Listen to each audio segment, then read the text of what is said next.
Boom. Mabel, you ready? So, you want a six-pack. Well, it's your lucky day because you can get a six-pack in just 6 simple steps. That's right, 1 step for each pack. Step 1, electric ab shocking belt. Step 2, flat tummy tea. Step 3, fat burning cream. Step 4, waist trainer. Step 5, keto meal delivery plan. Step 6, juice cleanse. Because when nothing else is working, you can lose up to 40 pounds the easy way by not eating. Revolutionary. Are you getting tired of only eating fat on your keto plan? Why not try only drinking carbs? Here, Mabel. You want some? No? If you can't tell by now, I am totally joking, because if you know anything about me, you know that I think all of this crap is totally bogus. My name is Chase, and this is Mabel. She's a personal trainer, I'm a freeloading mutt.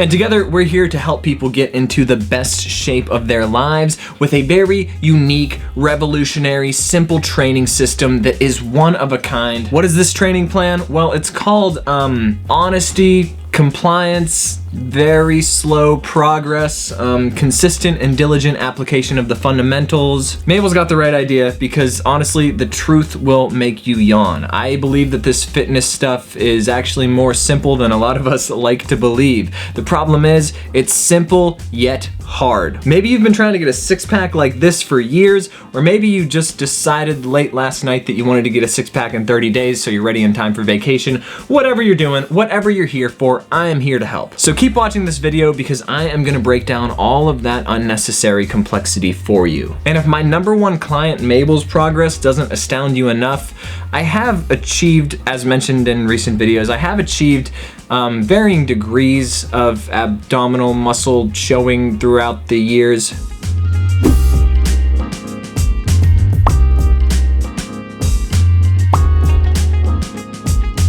So to break all of this down, we are once again gonna break out the super scientific whiteboard, hashtag super science, for a quick review of the fiction and the facts. But before getting into it, on the top of the whiteboard today, this beautiful whiteboard that I actually drew myself, we've got a simple little quote from the comments in last week's video. This quote is coming in from Amanda Mendoza and it just says, do something. So in last week's video, I said that if you left a comment with the secret emoji, you would be entered to potentially have your comment on the whiteboard next week. And the secret emoji last week was a banana. I'll reveal today's secret emoji at the end of this video. So if you want your quote on the whiteboard next week, make sure that you stick around till the end of the video. I'll reveal the secret emoji. You just have to like this video, subscribe to the channel, and drop a comment with the emoji, and you could be the next Amanda Mendoza. And the reason I chose this quote is because just do something is actually a really profound message. Because if we want to get results, all of this knowledge without action is really just a party trick. A goal without a plan of implementation is just a wish. A road without a car is just asphalt with some lines on it. You're never gonna do anything if you don't actually do anything. And I think that's a great way to start this discussion about why you might be struggling to get a six-pack. There's too much seeking answers and not enough taking actions. And believe it or not, there is a lot of misinformation out there on the internet.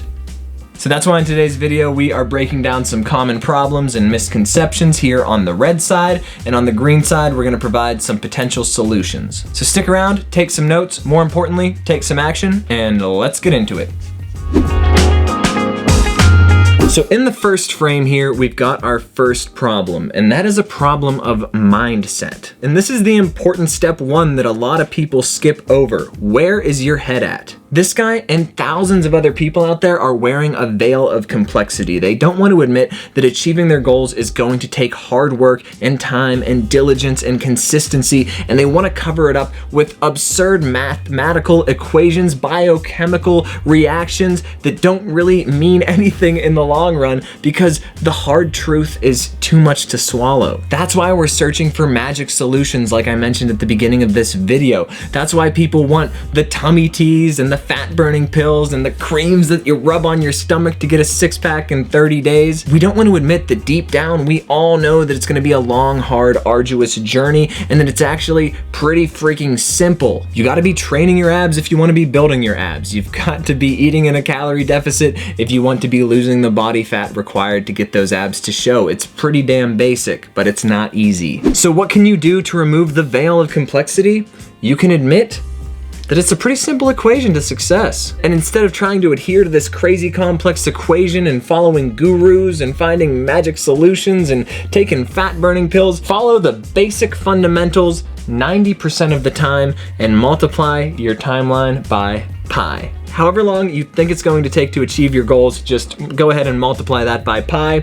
Now I've got a pretty safe, reasonable estimate of when you'll actually be there. You want to be there in 6 months? Multiply that by 3.14. Now you're looking at just over a year and a half. That's probably pretty accurate. And that's the hard truth that a lot of people don't want to swallow. Stop thinking that you've plateaued. Stop thinking that what you're doing just isn't working. Stop thinking that you've magically broken the laws of thermodynamics and that calories don't apply to you, because maybe you've never been 90% consistent for even 30 days in a row. Before you start searching for those magic solutions, be 90% consistent for a month. And if you really want a six-pack, you're gonna have to drive that consistency and adherence to your nutrition and training so far that you, for men, that you're getting into the single-digit body fats. For women, you're getting into the low-teen body fat percentages, and this is, quite frankly, a place that your body doesn't want to be. We are on borderline unhealthy conditions when those six-packs start showing.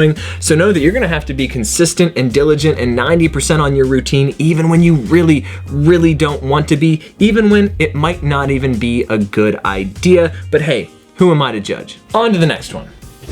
Speaking of training and nutrition, another problem that a lot of people face is that they focus too much on either training or nutrition. They have one of these two factors dialed in and they put all of their energy into it, so they don't have enough energy left over for the other. It's a relatively imbalanced approach. There are people out there that are way too focused on having the optimal, perfect diet, and their training is just lacking. They're doing the wrong exercises. Whereas other people out there are hammering away in the gym every day, but then they think they're a weekend warrior and they can go out and slam a bunch of beers and pizza every weekend and be totally fine. And actually, you gotta have both in check. But you also have to be sleeping well, staying hydrated, and keeping your stress levels in check. You just want to be healthy across the board. Trust me, I do understand that the driving factor of fluctuations in your weight is energy balance. I'm talking calories in versus calories out. But the composition of that change is determined by all of these other factors, by the composition of your food, by the way that you're training, by the way that you're sleeping, by the way that your hormones are responding to all of your habits. All of these factors and more determine what the composition of that body weight changes. So you can't just be in a slight calorie deficit and lose fat for a long period of time if all you're doing is eating Twinkies and never sleeping. You want to make sure that you've got a holistically healthy lifestyle. And no, I don't mean you have to be holistically healthy in a sense that you have to live like a caveman and cut out all processed foods and sell your house and live under a rock. No, you don't have to do that. More often than not, you can intuitively know if what you're doing is healthy. Listen to your conscience. Educate yourself and listen to your conscience. But I'll also note here that even if you have all of these lifestyle factors in check, you want to put an exclamation point on it, and then again, follow that equation. Follow the fundamentals for everything 90% of the time, and then take your timeline and just multiply it by pi. It's gonna be a long journey of consistency and adherence. But you can't get reckless about this. I know a lot of people out there like to say abs are made in the kitchen, and then they promote these crazy weight loss diets where you're losing tons of body weight every day. But that's probably not gonna work for you, because if you're losing too much weight too fast, you're gonna lose a lot of muscle along the way. Then by the time you get skinny enough for your abs to show, you're gonna become kind of skinny fat because you're losing a ton of muscle. If you want a good beach body, then you wanna retain as much muscle as possible as you drop body fat. So you should not be trying to lose more than like 0.5% to 1% of your body weight per week. And yes, that's a very slow rate of weight loss, but that guarantees that more of this weight that you're losing is going to be fat, and less of that weight that you're losing is going to be muscle. Every time you lose or gain weight, some of that is gonna be lean body mass and some of that's gonna be fat. And you wanna make sure that as much of that weight is fat as possible. And unfortunately, the slower you go, the better that rate is. It's gonna take time to carve out those abs. But first, it's gonna take some proper training to build them. Which brings me to the next point. I don't know what happened in the mainstream fitness industry, but for some reason, people got down the fundamentals of of training their entire body, but then when it comes to the abs, they think they just need to do 5,247 reps of sit-ups. Measuring the effectiveness of the workout just on how much their stomach burns. They think, oh man, if my stomach really burns and I get really sore the next day and I can't even move it, then that must have been a great ab workout. See, the first problem is movements like sit-ups that bring your chest towards your knees in this hinging motion are often training your hip flexors as well as your abs. And for most people, the hip flexors are already an overactive muscle and they don't need any more training. Not to mention, it's much better to gauge the effectiveness of a workout on your progress rather than how much the workout burned. No pain, no gain, right? Kinda true, but you want to put that pain in the right places and you want to make sure that that pain is driving you towards progress. Pain without progress is just hitting yourself in the head with a hammer. You can use your energy to build a house with that hammer. Stop hitting yourself in the head with it and calling that progress. So this guy here, he's actually got an exercise plan. You see, on week 1, he's doing 6 reps. Week 2, he's doing 7 reps. Week 3, he's doing 8. And on week 4, guess what?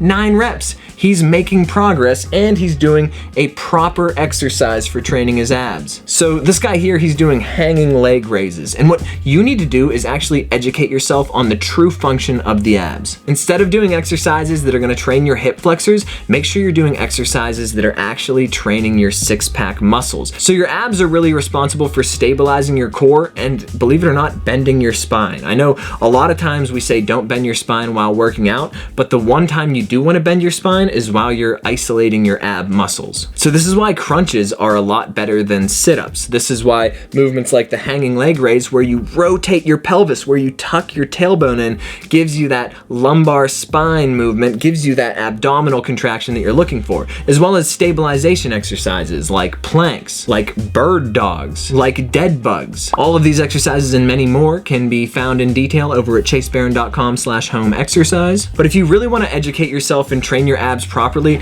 I will link a video up here and in the description below by Jeff Nippard. In the video that I'm gonna link, he featured a professional bodybuilding guest named Matt Ogus. Together they go over the fundamentals for training your abs properly, and then they also detail 3 really effective exercises for training your abs properly, which include the rope crunch, the hanging leg raise, and the bicycle crunch. So seriously, after watching this video, you can leave my channel and go watch their video. Just make sure you take the moves they're talking about and progress them slowly over time so that you're getting that progressive overload. You're actually making progress. And speaking of progress, here is the sad thing that is at the bottom of the problem list, and that sad thing is your genetics. Yes, maybe you picked the wrong parents. Part of the problem with dropping a significant amount of body fat is that we all are genetically predisposed to lose body fat in different places at different times. You might lose it in your face first. You might lose it in your arms first. You might get lucky and lose it over your abs first if that's what your goal is. Everybody has different goals and everybody loses fat in different places, and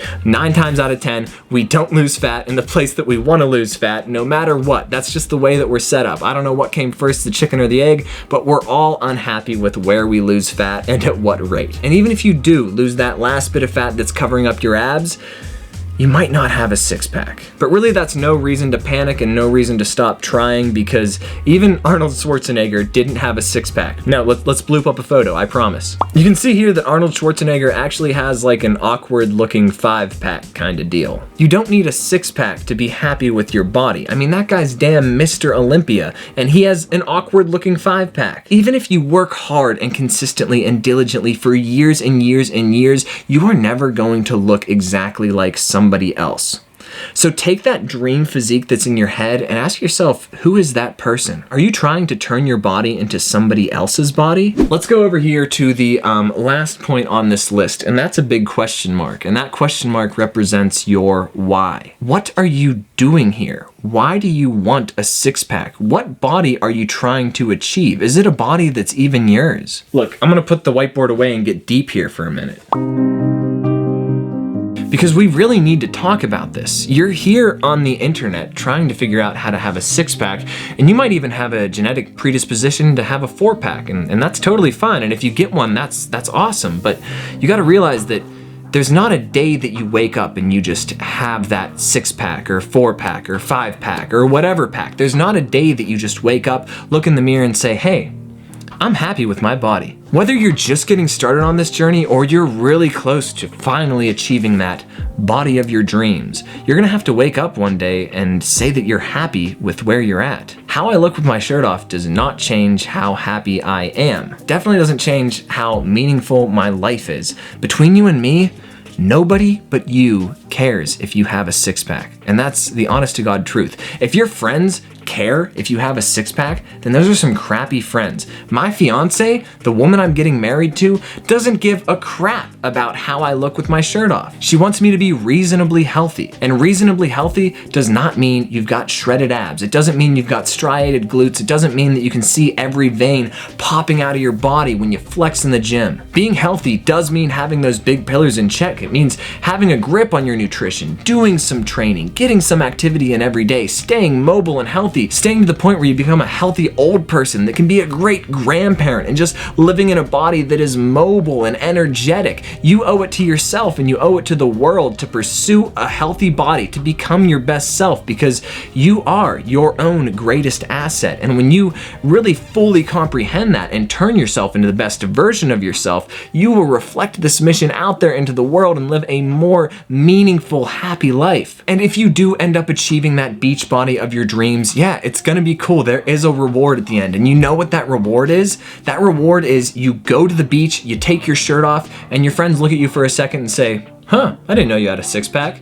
And then you go swimming and that's it. After that 3 seconds, nobody cares. You're putting in all of this work, all of this time and effort just for that. And I am being a little hypocritical here because you and I both know that I am pursuing an aesthetic looking body. That's something that I'm doing here, but I don't let that get in the way of what I truly find meaningful in life. There's also this thing where once you've been there, you always know that you've been there. For most people, it's actually healthier to not have a six-pack than it is to have one. So you're gonna have to upkeep this series of habits and routines that are highly unsustainable. Are you willing to do that for the rest of your life?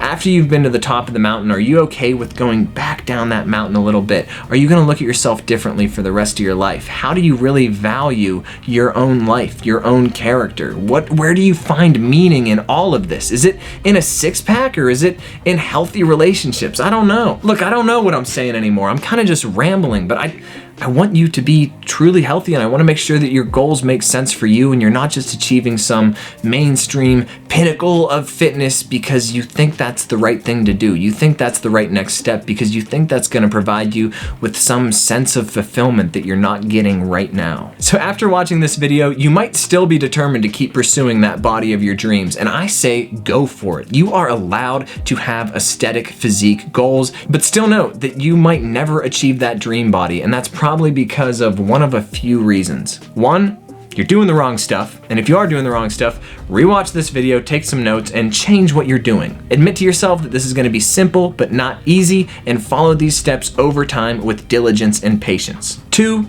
you're never gonna get your dream beach body because you're never gonna be okay with yourself where you are. You keep making progress and keep making progress, and as you move along the path, the finish line keeps moving further and further away. And three, the last reason that you are not achieving that dream physique is that you have not yet subscribed to my channel. Definitely a prerequisite to any long-term change. So thank you guys so much for sticking around for today's video. Thank you for allowing me to dissect this highly scientific whiteboard for you. And if you want to be featured at the top of the board next week, just like this video, subscribe to the channel, and drop a comment below featuring the secret emoji of the week, which is, I don't know, let's make it the dude shrugging emoji, because that's kind of how I feel right now ending this video. So let's drop that guy shrugging emoji in the comments below. Leave something clever, leave something funny, leave something inspirational, and if I really like what you write, I will put it on the whiteboard in next week's video. And next week, I think we're gonna be talking about sleep hygiene and sleep health. So if you have any sleep questions, let me know those as well. And until then, take some action and figure out why the hell you're doing this. May the force be with you.